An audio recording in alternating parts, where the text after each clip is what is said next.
Marjorie, this is fantastic. Thank you for Lee, you too, bringing in Marjorie to do this wonderful collaborative effort on Lee Lowenfish. And Mark Altshuler, who put out the publicity and is always open to this, needs a great kudo as well. Well, you know, the interesting part is this place was packed today. It was a lot of fun, yeah. Yeah, we had to move the room. Yeah, it's fantastic. So Marjorie, a man named Branch, and in fact, you're related. What's the relation? I am the great-grandniece of Branch Rickey, so my mother was part of the Orla Rickey family, and Orla Rickey was his older brother. So it's Orla, Branch, and then Frank. In the scheme of things, reunions, did you ever have a chance to meet him? I did when I was little. We used to have a lot of family birthday parties in my aunt's basement. She was an artist, so there were always paintings in the background, but I have a couple of those photos in the book. Did you have a sense of who he was, or was he just a senior-looking guy? I think I had a little bit of a sense then, but it grew and grew as after his death, after the family started telling the stories over and over again. So I was born in '59, he died in '65, so I didn't have a huge memory of that time, but I certainly heard the stories over and over again. From your family members, like your mom or your dad, and who would have known him better, obviously, what did you glean from that? Well, I think the sense of kind of standing up for others, standing up for what's right, but also the funny little stories. I mentioned that she and I watched 42 together, and she said, you were talking about this, oh, he was such a terrible driver, and she would tell stories about something like he'd go on a road trip and he'd accidentally leave his wife behind at a store or something like that, and remember, 100 miles down the road or something that I had to go back and pick her up. But just the sense of moral kind of justice too, and to do what was right, what he thought was right. Now, we learned early on of his kind of religious background and relationship. Did your family, was he aware of that? Was he a religious guy? Oh yeah, he was a strong Methodist. Was he? Yep. And spoke often on that, and as Lee was saying, he often quoted scripture, but talked about how baseball built that moral character as well. Well, I did an interview, and I think I have it in the book, that there was a dinner with the Sislers and the Rickeys, and they knew that Dick Sisler had stammered a little bit, and they called on him to do the grace before the meal, and he did it beautifully. So it was just, there was such caring and challenging, and Christine Jones, who I reconnected with the other day, she tells the story about he visits, I guess it might have been, she's visiting Pittsburgh, and Branch is going into some kind of sporting goods store, and he's trying out a gun. Oh, I never. I mean, it's not loaded, but it's just, he was the great line of Billy Graham about Branch was a man's man and a Christian, and the other great line from the I got into this when the 50th anniversary at LIU in 1997. That's when the Branch Rickey's little book came out, little blue book. Yeah. That was to match the Harvey Panic book for golf. Yeah. And John Monteleone, who edited that book, said that the paradox of Rickey was that he was a capitalist, a moralist, competitor, do-gooder, a visionary, and a reactionary, all in one. And so that's why he's absolutely immortal. Yeah, wow. I mentioned earlier that I had an autographed check from Branch Rickey. Oh. That's the check. Yeah. And it came from Stephen Adams, whose relation, I'll read the letter here in just a second, and as well as this is buried underneath there is the commencement invitation given to Willow Walker, who was an aunt of Jack Robinson, could sign Jack Robinson. So I did this for an exhibit for a college many 40 years ago. But this is kind of interesting. Stephen Adams, and if you could ever find this, either of you. This is Stephen Adams, 1983. Dear Greg, sorry I have been so tardy in responding. I had hoped to send along a cassette copy of a talk Mr. Rickey made to the Fellowship of Christian Athletes, in which he speaks of Allegheny College. Hope to get it done soon, to find it soon. So I just it never happened, never found it. But this is Stephen Adams, who married probably Sue Adams was a Rickey. There were 5 daughters and 1 son. Yeah. And the youngest was Emily, and Sue was the second youngest. Mary is the oldest. Jane is the second oldest, and then Branch is the third, I think. And I've got a photograph. There's a photograph in here with them all on the Alice is the with a pony. I think did I tell you that in 42 that there's a character, brief role of the babysitter who comes to apologizes for being late to babysit young Jackie Jr. and that's Kelly Jekyll, who is the granddaughter of a Rickey daughter, Alice Jekyll. Okay. Yeah, and she does national anthems for the Dodgers, and she's really check her website, Alice Kelly Jekyll, amazing, and she basically in the website says the Wesley rule about doing all the good you can. Yeah. Yeah, I see the picture here. Yeah, with the pony. Yeah. That's really kind of cool. all across the road. Well, and yeah. we're just way down on a rabbit hole at this point, but the movie 42, one of the actors who played Eddie Stanky, he came out there.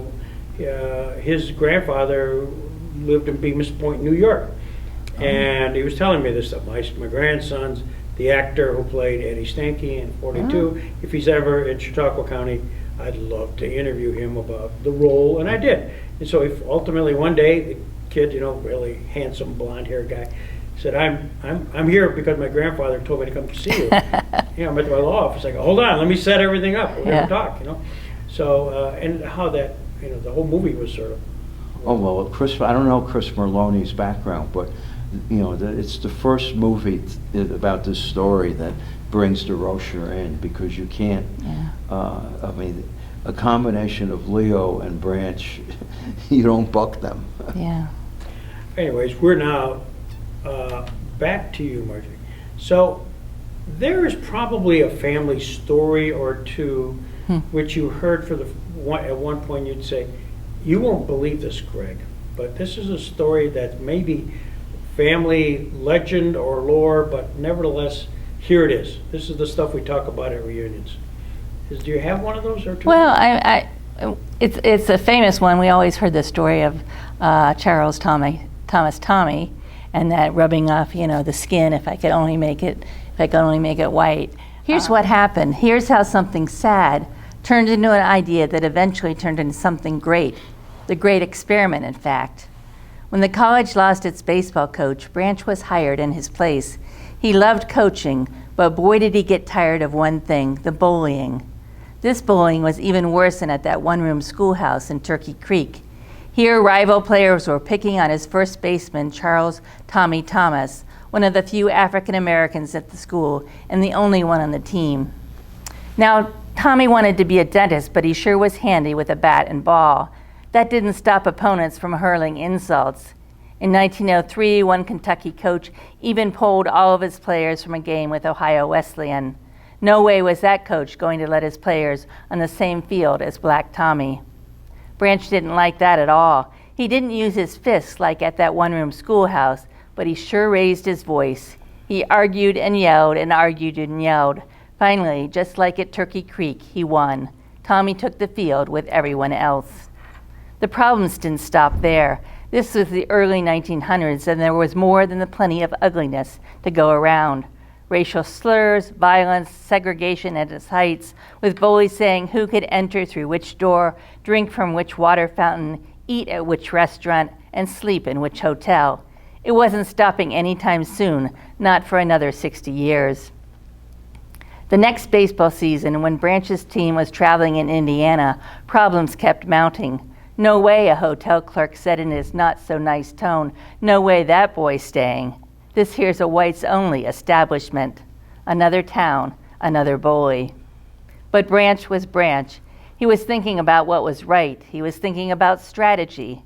Now he was thinking even more about the power of words instead of the power of fist. Branch bought some time. He was crafty and smart. He sent someone out to check for rooms at the YMCA and in black neighborhoods. Then he used his sweet-talking tongue once again. Pretty soon, Branch was convincing the manager to let Tommy wait in Branch's room, but that wasn't the end. His name was Branch, and in his brain. Pretty soon, Branch arranged for a cot to be sent up. Pretty soon, the manager was livid, and Branch was livid right back. And Tommy stayed put right there in Branch's room. Tommy was there later that night when Branch and the team's captain planned their game strategy. Tommy sat off in a corner all by himself, hunched over on the end of his cot. The first baseman kept rubbing his two hands over and over. Tears welled up in his eyes and trickled down his cheeks. His big shoulders heaved. Branch was trying to listen to his team captain, but he could not take his eyes off Tommy. Black skin, if I could only make him white," Tommy kept muttering and rubbing his hands, trying to rub off the blackness. It was a scene that stayed with Branch the rest of his life. It was a scene that started ideas brewing and eventually changed baseball history. And I love that, the idea of the things that just kept happening that made him think about this, that eventually led to his relationship to Branch.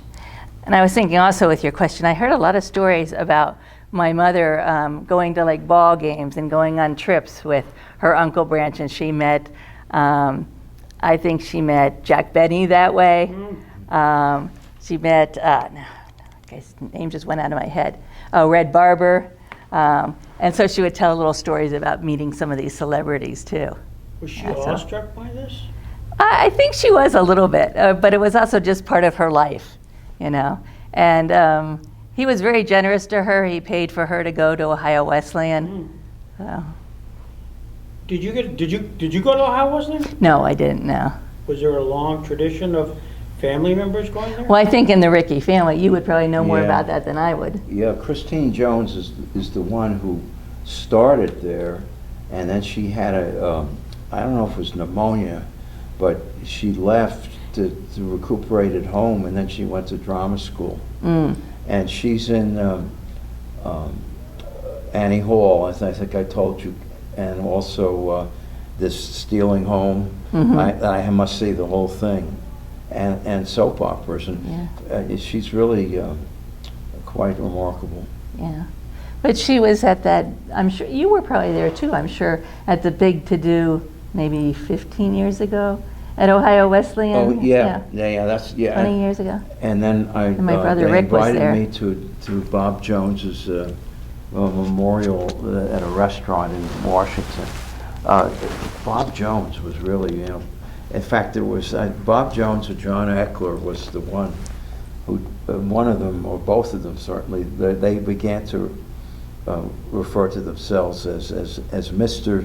Jane Rickey Jones and Mr. Mary Eckler. Yeah, now I knew him as Johnny Eckler. Yeah. And Mary Eckler I knew pretty well. She came to all our Thanksgivings when I was growing up, and Easters. They'd often have those at the Ohio State University. Yeah.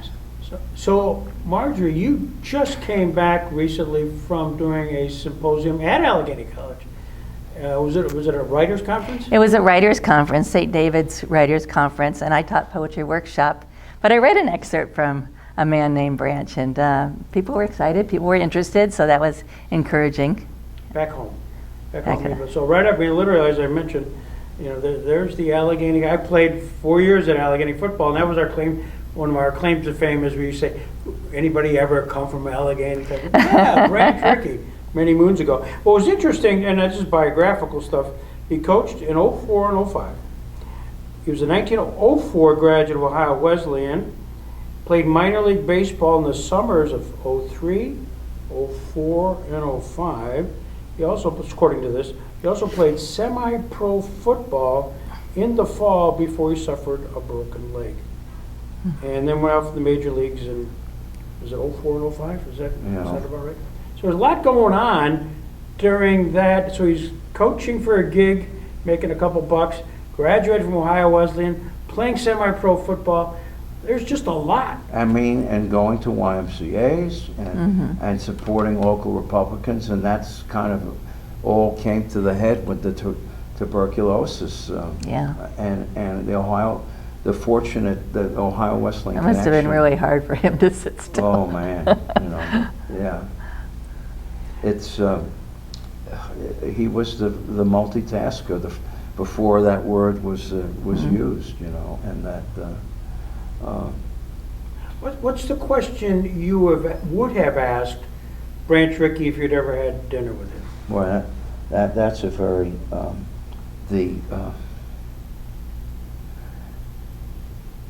would you have liked to have stayed in Brooklyn longer? I mean, he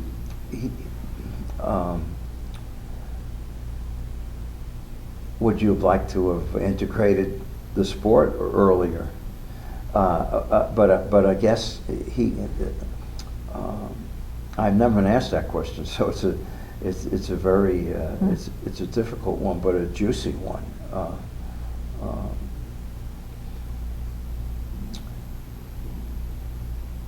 If you had been younger, would the Continental League have been successful? I mean, Bill Shea, I do have in the book, would say he may talk about the next meeting of the Continental League and God willing, because he had the Meniere's disease, he had the heart attacks,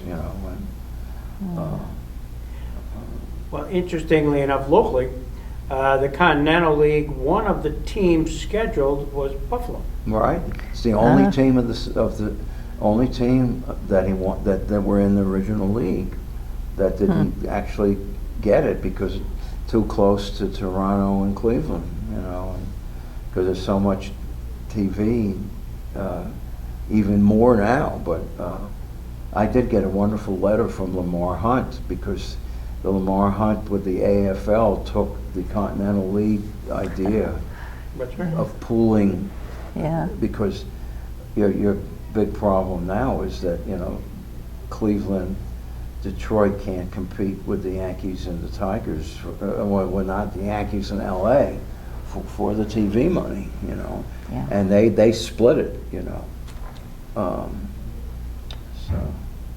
Yeah, I interviewed an attorney who was part of that Continental League concept, young attorney Bob Swados at the time. Oh, that's the playwright comes out of that. Elizabeth Swados is a off-Broadway playwright, and that's her father, I think, something like that. Bob was an attorney. He was with my firm. He was a senior, and he was very much involved with the Sabres. And they got the team for the NHL, and early on baseball with the Continental League. Just a kid, 20-year-old. But he was the man in the room, one of the guys in the room, like Hamilton, What about you, Marjorie? I want to flip the question to you. If Branch rolled in here and sat down, and you wanted to ask a question or two about family or about whatever, what would you find interesting? I think I would say more thank you. Thank you for the integration. Thank you for the farm teams. Thank you for the, all the programs for the kids. But also just thank you for being nice to my mother. And really taking her under his arm. Is there more to that? You've told a little bit of the story about the education and paying for that at Ohio Wesleyan. Was there more to that story, to your mother's relationship with him? Well, just that her whole family came from that Orler Rickey family, but she was quite a bit younger, and she was close to Jane Rickey Minton, was like a sister to her. But I don't know how to explain it. Any ideas? She was pretty young when Orler died. Yeah, right? She was, and she was. She called him Grandpa, and she called her Grandma. So. Yeah, he died on he was, at that stage, he wasn't teaching, I guess, and he was on selling shoes. He was selling Selby shoes, yeah. Did a lot of traveling.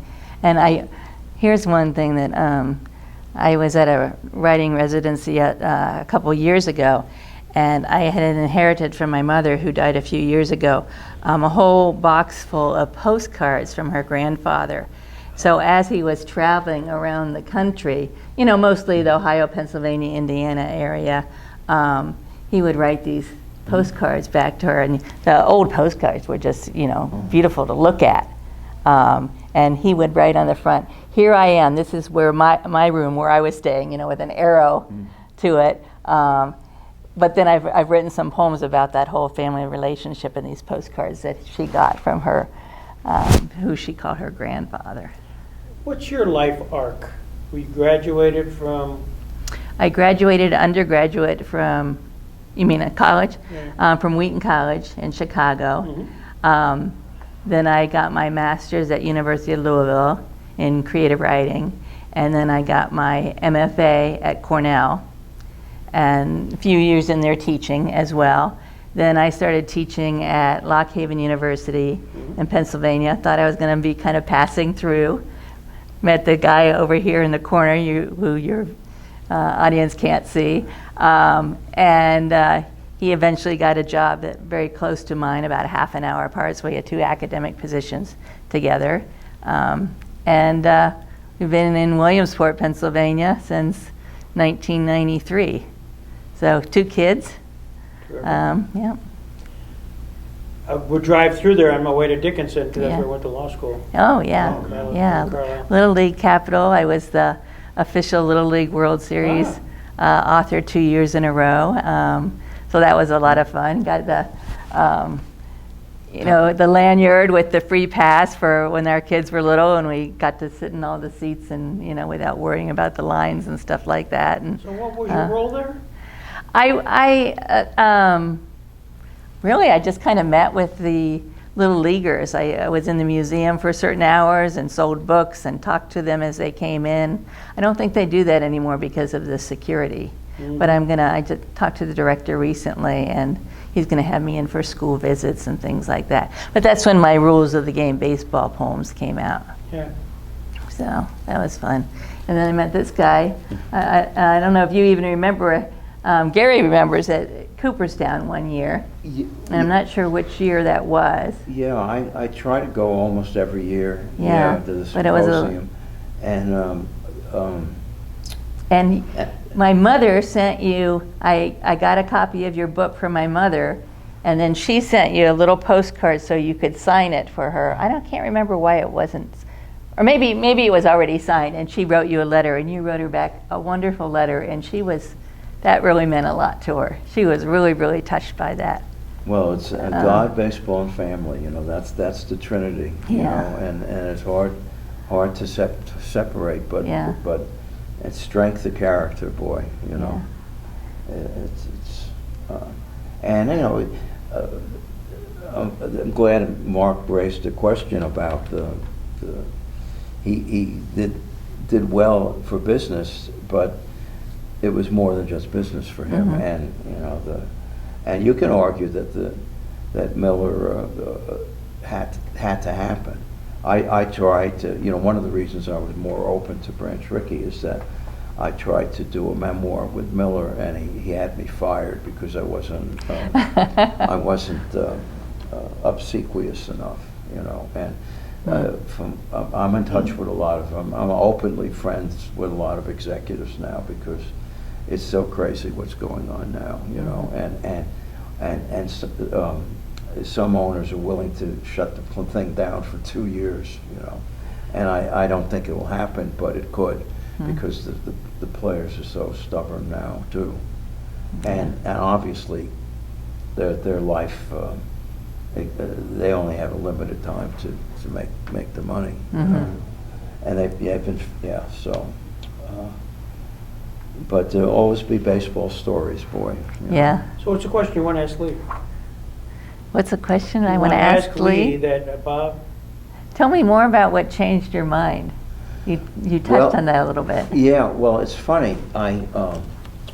I did the book on with Tony Lupian, who I loved, you know, but he didn't like Rickey because he just he saw him as such an arch management guy, you know. And then I gave it. That book came out in 1980.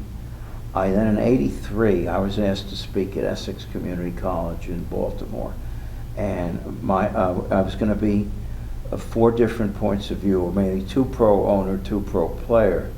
The 2 pro owner people were Ernie Accorsi, who ran the Colts at the time, but he loved baseball more, and Hank Peters, who was running the Orioles until Edward Bennett Williams drove him away, and then he was running the Cleveland Indians. But before that, he run the St. Louis Browns. In fact, his mentor was Bill DeWitt, who was one of Rickey's big, and so my talk was diamonds are forever, but a contract shouldn't have been for life. And then I remember after I talked, a lot of the story, The Imperfect Diamond, Hank Peters, somebody said, well, he's very knowledgeable, and Hank Peters, he knows too much. And then I became I can't consider Accorsi one of my dear friends now. And I got to know Peters well, too. And then the experience with Marvin Miller was so horrible, you know. And then slowly, I really got into jazz teaching and jazz writing to sort of stay away from the underside of baseball history. But that conference, 2 things. I was at Cooperstown. They had an exhibit on black baseball, and I saw that it was much more complicated than just great man theories. Yeah.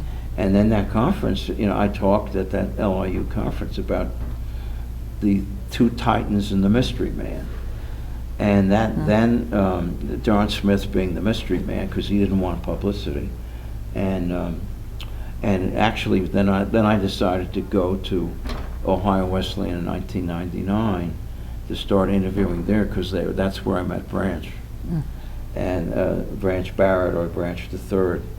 I'll never forget this, and I've never told anybody this, and I haven't told Tim, but I'm back in my hotel room, and the phone rings at 1:30 in the morning, and it's Branch, because I had left a message I'd like to talk to him. So we didn't have the longest talk, but they and then we're good acquaintances, and he's really, He was very kind to us. We met him at Cooperstown, and we had our kids with us, and I told him who I was, and he didn't know necessarily who I was, and he came over and spent a fair amount of time talking with the kids about baseball and about his granddad.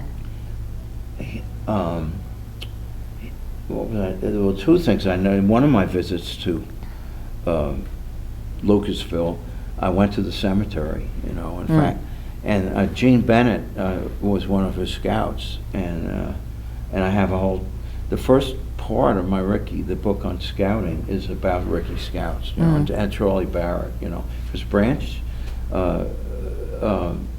Jr. named his son for Charlie Barrett, and they met on the playing fields of the Little Texas League, and again, that I think I did bring that out today. When you were a friend of Rickey, you were a friend for life, and it's a very special.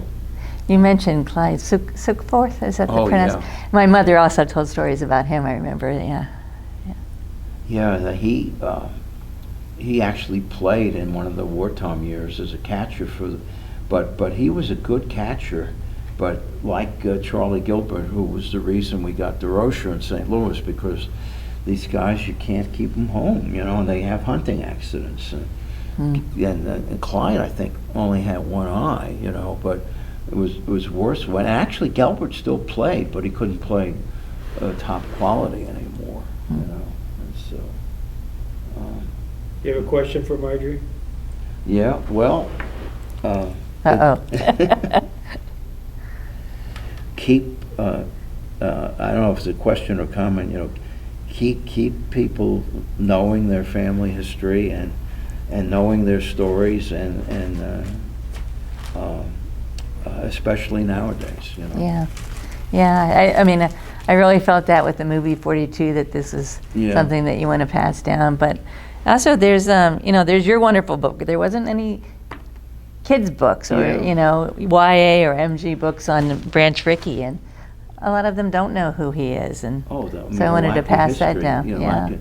And we can't give up either, but at the point, I think one way of keeping somewhat sunny is to sort of stay off the internet for dosage. I think did I tell you I did that first? The second book I did was The Art of Pitching with Tom Seaver, and out of the blue I get a call from Ann Seaver, his surviving daughter, and she'd found a book in their home there in the wine country, and she just wanted to know more about it. And she was very open person, because she talks about he built a wine company, the Tom's GTS wine, and it's highly rated, mainly Cabernet, and she's never tasted it because she's been sober for 25 years. Oh, wow, that's an interesting story. But she talked about, I remember when I did the book with Seaver, and it was 1983, so she's 8 years old. And I remember her being a pretty active kid. And as she put it, I didn't watch the game, I heard the game. Oh, yeah. And then so she remembers as much about Tom being a Red, but Johnny Bench gave her money to go shopping. And Seaver always had nicknames. I saw a podcast before she sent me the message that she wanted to talk to me. Jay Horowitz did a podcast with her because the family is now donating a lot of stuff. A lot of it is Cooperstown, some of it is for sale. And Horowitz, who wrote a good book on his time with the Mets and as a PR guy, his nickname from Seaver was Horrible Horowitz. I mean, Seaver had a really wicked sense of humor. One game he was pitching, I was dressed in a fur coat. It was April at Queens with the airport and the Flushing Bay. Imagine what that was. Got a big fur hat, a fur coat, and he dubs me from then on Nanook of Israel. Oh boy. And you can take that in a couple of ways. Yeah. The Nanook part I'll run with.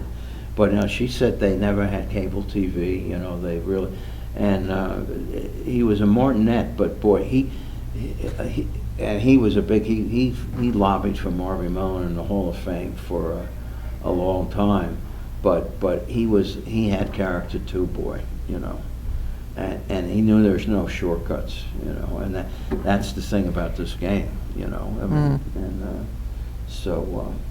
Is Nancy still alive? She's not doing well. Okay. I mean, she's not really and Tom died of Lewy body dementia, and he had Lyme disease. And the thing, I didn't know him well, but we had some good times together, and he was always wondering about what could fill his life when he couldn't play baseball anymore. Did he work for Chase? I think Chase Manhattan or Bankers a Bank. Well, no, he wound up, he had made enough money. He came, his father was a raisin executive. In fact, I met the father when Seaver won the 300th game. And that was Yogi Berra Day. No, Phil Rizzuto Day. Yeah. And father was there, and I had a little interview with him. He had gone to, I guess like Tom, he had gone to USC, and Lawson Little went to Stanford, and each year one of them beat the other in the National Amateur Golf Tournament. And so he was a pretty gentlemanly guy. And Tom had a younger brother. There were a lot of early deaths in the family. The oldest daughter died. She had cancer in college. I mean, but she lived until her 50s, but that's pretty young. Oh, yeah. But Ann said she visits her mother every day, but she's not really, really recovered and may not, so. She was striking. I mean, I hate to say it, I was a Seaver fanatic. Yeah. Whenever he was with her, it was more attention to her, just visually. Yes. Well, that was he was definitely. He's a California guy who. I mean, he was from a really, not a wealthy, but from an established family, and I think she was an Irish girl, right? What was her? But Tom was big USC, and it's funny. I'm glad that people reacted to how he lost his eligibility, because people don't realize into the 50s and 60s, athletes were, especially baseball, they were playing under assumed names because they would they'd lose their eligibility. I mean, Lou Gehrig played under the name Lou Lewis, and when the Columbia coach found out about that in Hartford, he brought him home, and he convinced the other Ivy League players that this was an innocent mistake, but he still had to, he sat out a year. I mean, Lou Gehrig only played 1 year of varsity baseball at Columbia, and I've heard, he's a better student than was given credit for, but and so it happened to the fellow in St. Louis who I met in Wisconsin. Was the guy who got me into Branch Rickey. His father was a ball player and used an assumed name, and Landis caught him, and that was the end of his career. Yeah. It's been spectacular. I could go do this all day. Right? Well, you guys have already. It's so much fun hanging around this guy. Well, he's a fount of knowledge. Yes, I'll say. Fount of knowledge. And so, where's your next? Where you off going next? Where's your next gig? We're going back home, but I am doing a book launch at a local gallery there on the Branch Rickey book, and then I'm speaking to teens and middle graders in August. Right before the Little League World Series. This is your profession now. You're a professional writer. Yes. Well, yeah. I retired after 34 years of teaching at State University, so I'm busier now than ever. What brought you to Chautauqua? Mark. Mark? Yeah, Mark. I knew that they were teaching this class, and I also mostly, I guess, I wanted to see you again. But Mark said, why don't you come? And you know how Mark doesn't really accept no. So all of a sudden it started happening, and he kind of worked things out. He's a professional networker. He's insistent. Yeah, he's insistent. So it's been a lot of fun. Yeah. We're the beneficiaries of both of you. Yeah. Well, you're one of a kind, man. You're Mr. Jamestown, and you're a lasting friend, man. Yeah.